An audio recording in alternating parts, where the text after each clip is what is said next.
My best friend used my cabin as his Airbnb for 6 months and kept all the income. Now he owes me $30,000 in court.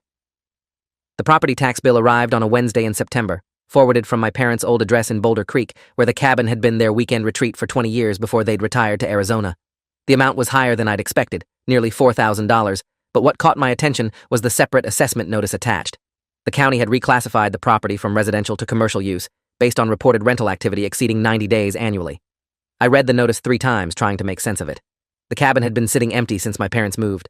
I'd driven up maybe twice in the past year to check on it and make sure pipes hadn't frozen. Nobody was renting it.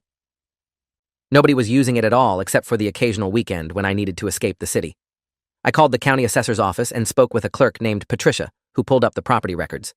She explained that vacation rental registration documents had been filed in March, listing the cabin as an active short-term rental property available on multiple booking platforms. The registration showed projected annual occupancy of 180 days and had been submitted with copies of insurance documents and business licenses. I told her I'd never filed any such registration and didn't operate any rental business. Patricia asked if anyone else had access to the property, and I said only Derek Keller, my best friend since college, who I'd given a spare key to last year. Derek had been going through a rough divorce and had asked if he could use the cabin occasionally to clear his head and get away from his ex-wife's constant calls. I'd said yes immediately because that's what friends did. You helped each other through difficult times. Patricia suggested I contact Derek and figure out if there'd been some miscommunication. She said if the rental activity wasn't legitimate, I'd need to file a dispute and provide evidence the property wasn't actually being used commercially.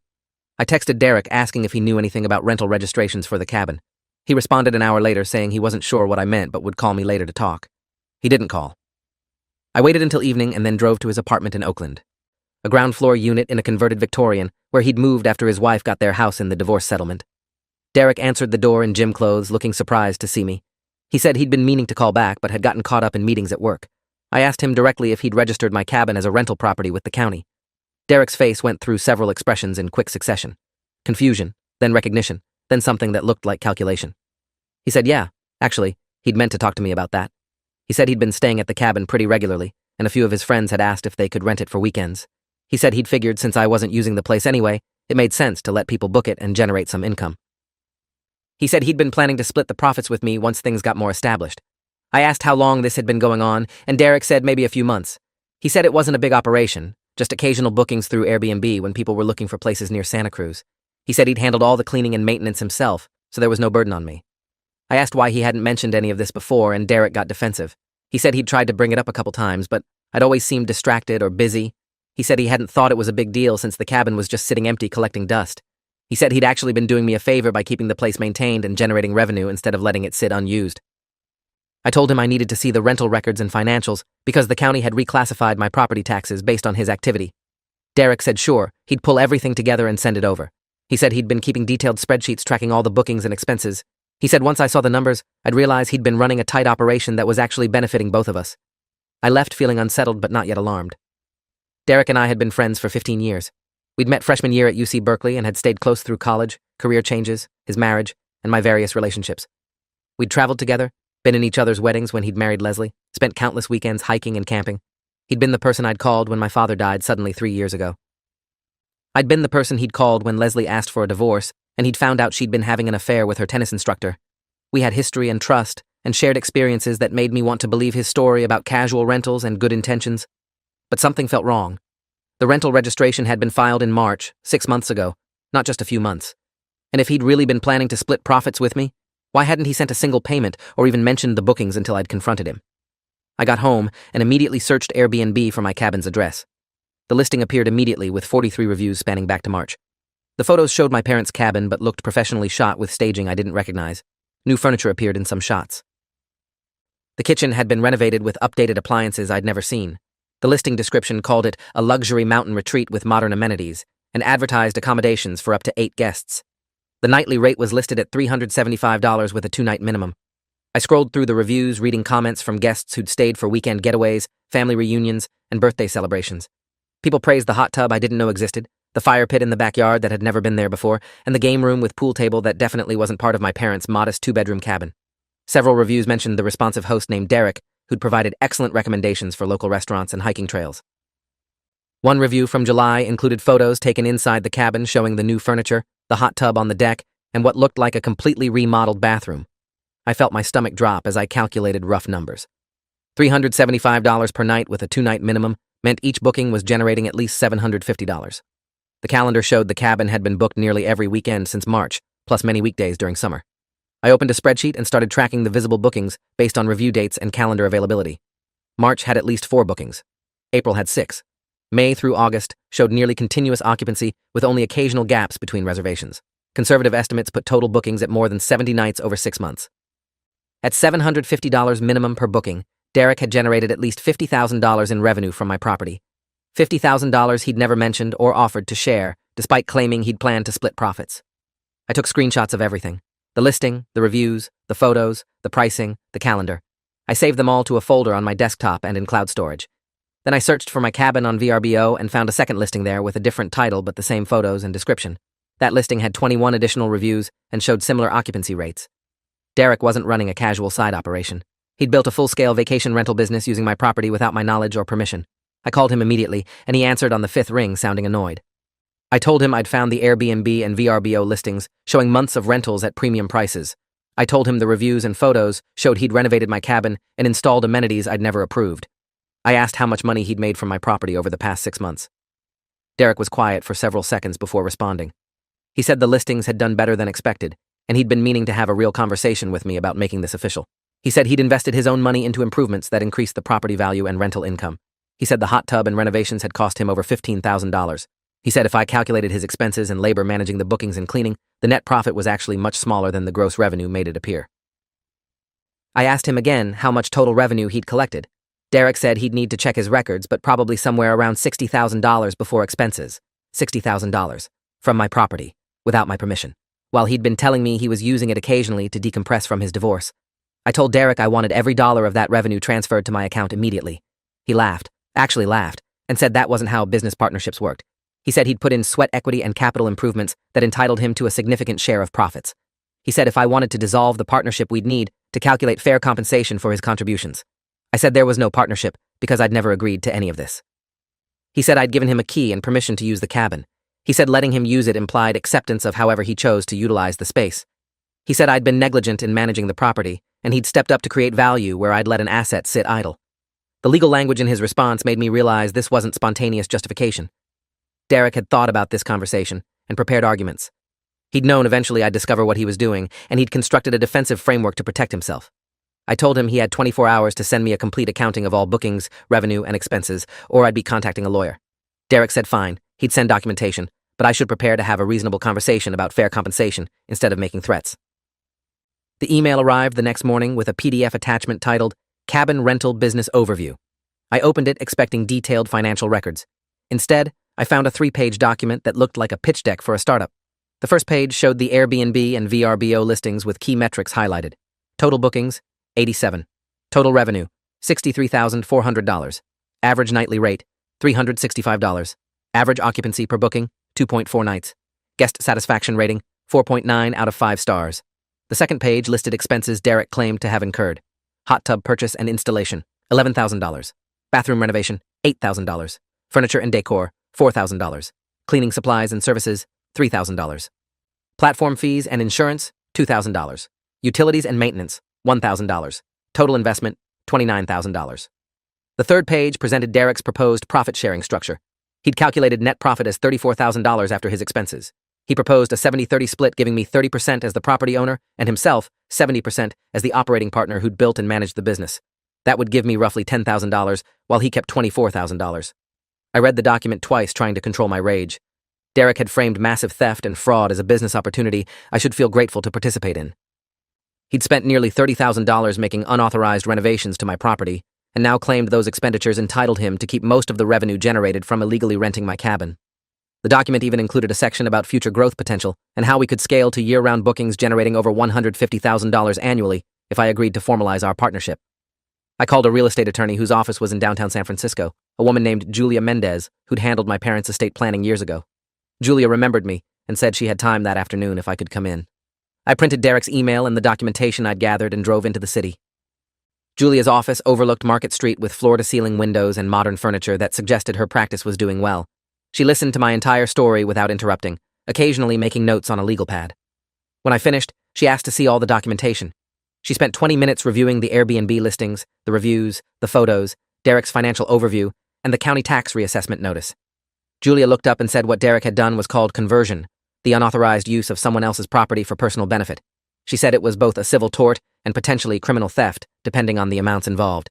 She said $63,000 in unauthorized revenue definitely crossed the threshold for grand theft under California law. She asked if Derek had ever sent me any portion of the rental income or asked permission before starting the bookings. I said no to both questions. Julia explained I had strong grounds for a civil lawsuit, seeking full restitution of all revenue plus damages for unauthorized property modifications and tax implications. She said I could also file a police report for theft, though criminal prosecution would be up to the district attorney.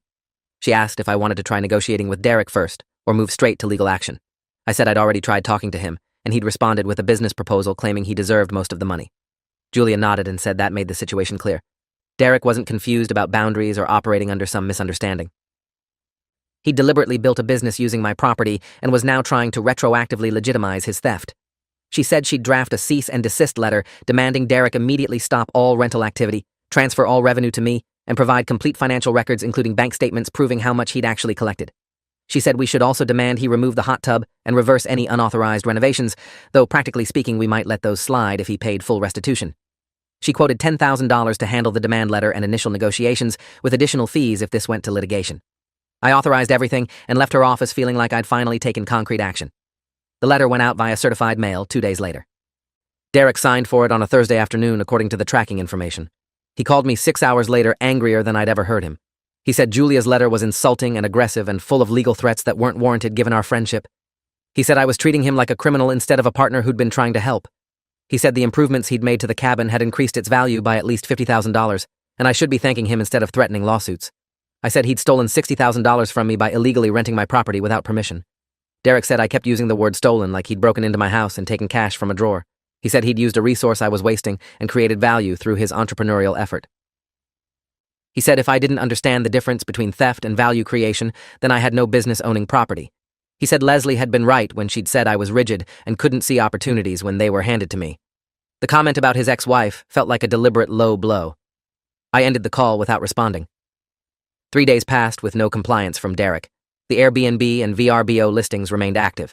New reviews appeared from guests who'd stayed over the weekend.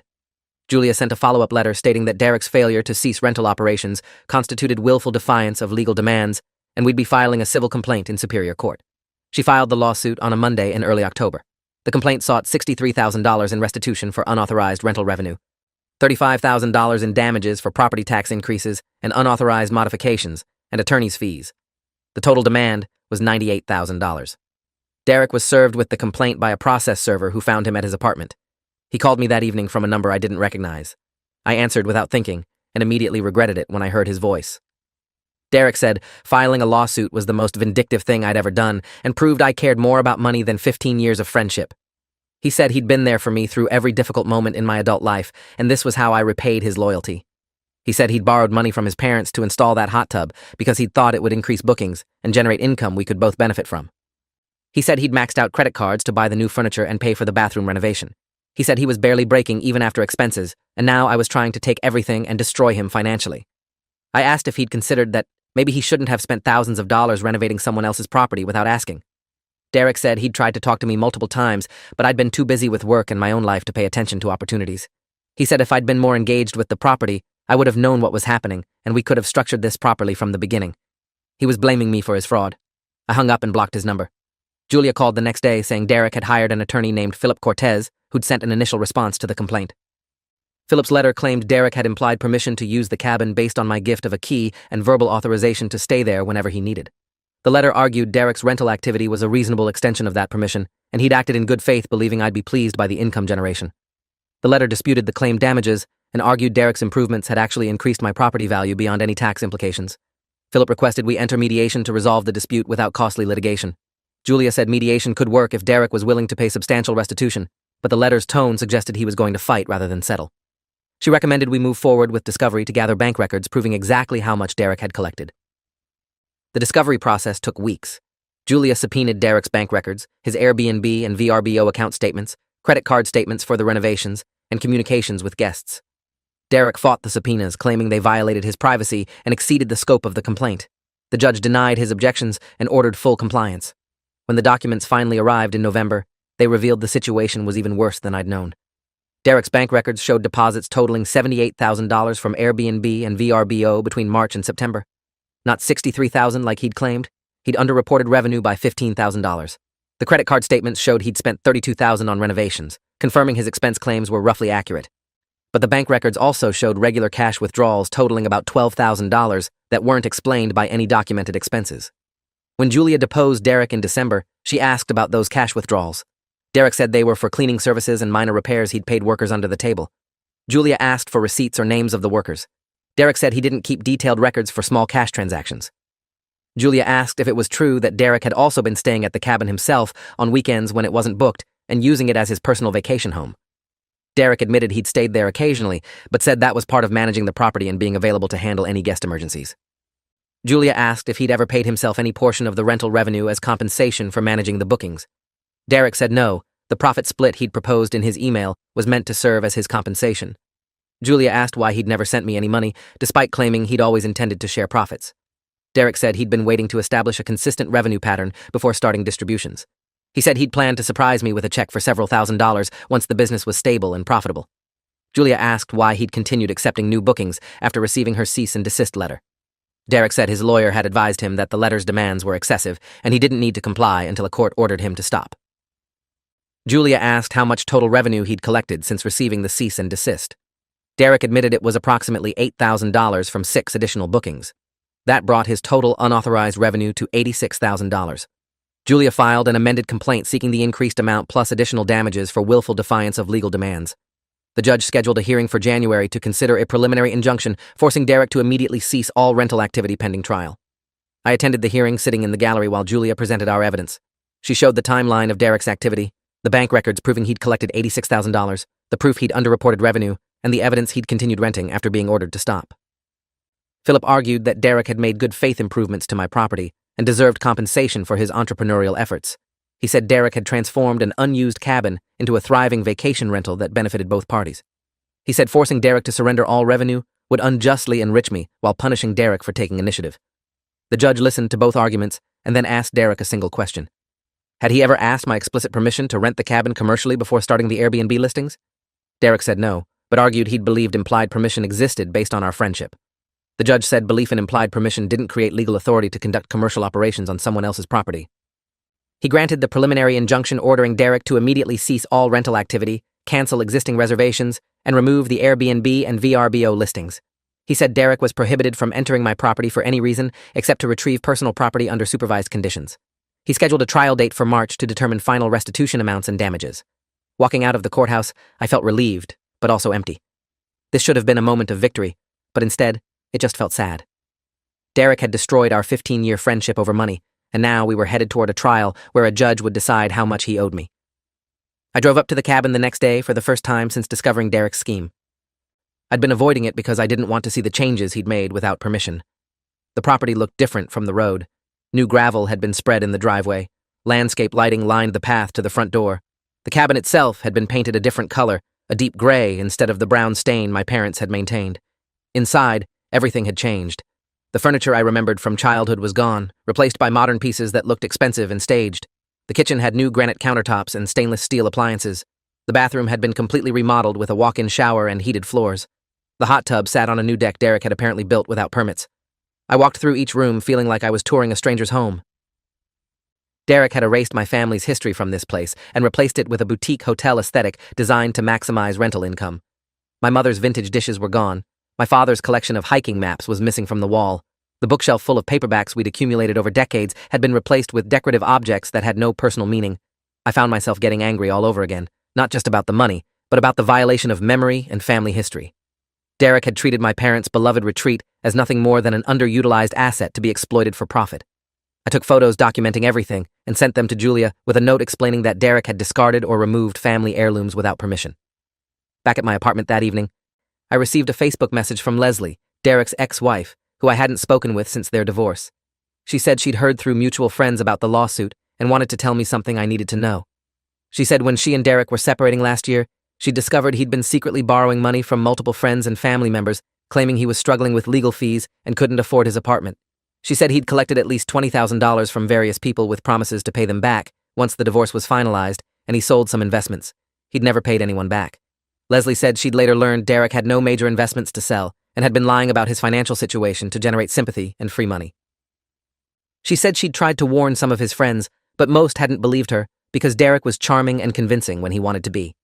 She said she'd noticed over the years of their marriage that Derek had a pattern of seeing other people's resources as his own and feeling entitled to take what he wanted if he thought he could get away with it. She said she should have warned me earlier, but hadn't wanted to interfere in his friendships after the divorce. I asked if she knew anything about the cabin rental scheme. Leslie said Derek had mentioned to her in passing during their custody discussions that he was running a vacation rental business that was doing really well. She said she'd assumed it was his own property and hadn't thought more about it. She said now that she knew the truth, she wasn't surprised at all. She said Derek had always believed rules didn't apply to him and that his intelligence and charm made it okay to cut corners. She said she'd stayed with him for 8 years, trying to believe he was just ambitious and creative, but eventually she'd realized he was fundamentally dishonest. She said the affair with her tennis instructor had actually been a relief because it gave her a clear reason to leave that their friends would understand. She said the real reason was she couldn't trust him anymore and didn't want to spend her life wondering what he was hiding. I thanked Leslie for reaching out and asked if she'd be willing to testify about Derek's pattern of financial deception if our case went to trial. She said absolutely. She said Derek needed to face real consequences for once, instead of charming his way out of accountability. Julia added Leslie's testimony to our witness list. In February, Philip made a settlement offer on Derek's behalf. Derek would pay $30,000 in restitution, and I'd drop the lawsuit. Julia calculated that $30,000 barely covered Derek's net profit after his claimed expenses. It left me with nothing for the property tax increases, the violation of my property rights, or the legal fees I'd incurred. She recommended I reject the offer. We countered asking for $75,000 to cover the actual revenue collected plus damages. Philip came back at $40,000 saying that was Derek's final offer, and if I rejected it, we'd see each other at trial. I told Julia to reject it. Derek had stolen from me, lied repeatedly, continued operating even after being ordered to stop, and now wanted to settle for barely half of what he owed. I wanted a judge to rule on the full amount. The trial began on a Thursday morning in March. The courtroom was small and wood-paneled with overhead fluorescent lights that gave everything a harsh, institutional quality. Derek sat at the defendant's table with Philip looking uncomfortable in a suit that was slightly too formal for his usual style. Julia presented our case methodically. She entered the bank records showing $86,000 in deposits. She showed the Airbnb and VRBO listings with their pricing and reviews. She presented the county tax reassessment showing increased costs directly caused by Derek's unauthorized activity. She called me to testify about giving Derek a key for personal use and never authorizing commercial rentals. She called Leslie, who testified about Derek's pattern of financial deception and borrowing money he never repaid. She called the county assessor, who explained how the rental registration had triggered the tax reclassification. Philip cross-examined each witness, trying to establish that Derek had acted in good faith and believed he had implied permission. He asked me if I'd ever explicitly told Derek he couldn't rent the cabin. I said I'd never imagined I needed to. Philip asked if I'd visited the property during the 6 months Derek was running his rental operation. I said no. I'd assumed Derek was using it occasionally as agreed, and I had no reason to check. Philip suggested my lack of oversight indicated I wasn't concerned with how the property was being used. Julia objected, and the judge sustained it. Philip called Derek to testify in his own defense. Derek described his divorce, his financial struggles, his gratitude when I'd offered him use of the cabin. He said he'd started with good intentions, just wanting a quiet place to process his emotions. He said when a friend had asked about renting the cabin for a weekend, he'd thought it was a good idea to generate some income. He said he'd planned all along to share profits with me, but wanted to wait until the business was stable. He said he'd invested his own money into improvements, believing it would benefit both of us. He said he'd never intended to deceive me, and was shocked when I'd reacted with legal threats instead of gratitude. Under Julia's cross-examination, Derek admitted he'd never asked permission before starting the rentals. He admitted he'd never sent me any money from the bookings. He admitted he'd underreported revenue in his initial financial overview. He admitted he'd continued renting after receiving the cease and desist letter. He admitted he'd spent thousands in rental revenue on personal expenses, including his apartment rent and his car payment. Julia asked if Derek understood that using someone else's property for commercial purposes without permission was illegal. Derek said he'd believed our friendship created a different set of rules. Julia asked if Derek had sought legal advice before starting his rental operation. Derek admitted he hadn't. Julia asked if Derek had purchased insurance coverage for the commercial rental activity. Derek said he'd used his personal renter's insurance. Julia presented evidence that personal renter's insurance specifically excluded coverage for commercial activity, meaning Derek had been operating illegally and exposing my property to massive liability. She asked what Derek would have done if a guest had been injured in the hot tub or during their stay. Derek said he would have handled it. Julia asked how he would have handled it, given that no valid insurance coverage existed. Derek didn't have an answer. The judge asked Derek a question directly. He asked if Derek had any documentation showing I'd agreed to the rental operation at any point before being confronted in September. Derek said no. The judge asked if Derek had any written agreement or even text messages discussing profit sharing before I'd discovered the listings. Derek said no. Those conversations had been verbal, and he'd intended to formalize them later. The judge said verbal agreements about commercial use of property worth hundreds of thousands of dollars weren't legally enforceable without documentation. He asked how Derek had rationalized taking tens of thousands of dollars from rental operations without sending anything to the property owner. Derek said he'd been reinvesting profits into improvements. The judge asked if he'd gotten permission before making those improvements. Derek said no, but he'd believed they added value. The judge said unauthorized improvements didn't create a right to compensation, even if they did add value. He asked Derek if he understood he'd essentially operated a business using someone else's commercial property without a lease, without permission, and without paying rent. Derek said when it was phrased that way, it sounded worse than it was. The judge said that's because it was exactly as bad as it sounded. After closing arguments, the judge took a brief recess before returning with his ruling. He said the evidence was overwhelming that Derek had engaged in conversion and misappropriation of my property for commercial purposes without authorization. He said Derek's claimed good faith was undermined by his failure to ask permission, his underreporting of revenue, his continuation of activity after being ordered to stop, and his spending of rental income on personal expenses. He said Derek's improvements to the property, while potentially adding value, didn't create legal entitlement to compensation because they'd been made without permission and for Derek's own benefit in operating his unauthorized business. The judge ruled I was entitled to full restitution of all revenue Derek had collected minus documented expenses that directly benefited the property. He calculated Derek had collected $86,000 and spent approximately $28,000 on improvements that remained with the property, including the hot tub, bathroom renovation, and kitchen upgrades. The remaining $58,000 was pure profit Derek had obtained through illegal use of my property. The judge awarded me $58,000 in restitution. He also awarded $15,000 in additional damages covering my increased property taxes, legal fees, and compensation for unauthorized use of my property. The total judgment was $73,000. The judge ordered Derek to pay within 90 days or face asset liens and wage garnishment. Derek's face went pale as the judge read the ruling. He leaned over to whisper something to Philip, who shook his head, looking defeated. After the judge dismissed court, Derek walked past me in the hallway without making eye contact. Philip stopped and said they'd be filing an appeal. Julia said appeals rarely succeeded in cases with such clear evidence of wrongdoing. Philip said they'd try anyway because Derek couldn't afford a $73,000 judgment. Julia said that was Derek's problem to solve, not mine. I walked out of the courthouse feeling something between vindication and exhaustion. 15 years of friendship had dissolved into a legal judgment and court-ordered payments. Derek had chosen money and ego over honesty and now faced financial consequences that would follow him for years. The first payment arrived 45 days later, a check for $5,000 with a payment plan proposal to satisfy the judgment over 3 years. Julia reviewed it and said the plan was acceptable if Derek made every payment on time. Over the following months, checks arrived sporadically, sometimes on schedule, sometimes late with apology notes claiming financial difficulties. By November, Derek had paid $18,000 of the $73,000 owed, then the payments stopped. Julia filed for wage garnishment and discovered Derek had quit his job and was working as a freelance consultant being paid under the table to avoid the garnishment.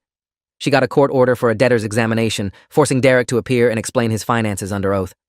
Derek showed up looking diminished, wearing jeans and a wrinkled button-down. He testified he was barely making enough to cover rent and groceries. The judge asked about the Airbnb money he'd collected and spent on personal expenses. Derek said it was gone, spent on living expenses and the credit card debt from the cabin renovations. The judge ordered Derek to pay at least $1,000 monthly or face contempt charges. 2 months later, Derek filed for bankruptcy, claiming he couldn't pay the judgment or his other debts accumulated during the divorce. Julia explained that judgments from fraud and willful conversion typically couldn't be discharged in bankruptcy, meaning Derek would owe the money regardless. The bankruptcy court agreed and ruled Derek's debt to me would survive his bankruptcy filing. He'd still owe every penny. 3 years after the trial, Derek had paid $31,000 of the $73,000 judgment. Julia got liens on his bank accounts and any assets he accumulated. Every tax refund was intercepted and applied to his debt. Every paycheck from legitimate employment was garnished. The payments continued at a frustrating trickle, but they continued. I'd moved on with my life, rented the cabin legitimately through a property management company generating modest income I reported and paid taxes on properly, and largely stopped thinking about Derek except when the quarterly payment notifications arrived. The friendship was dead and had been for years. What remained was a legal obligation and a permanent reminder that betrayal had costs that accumulated with interest. Thanks for watching till the end. Make sure to subscribe and like to not miss the next story.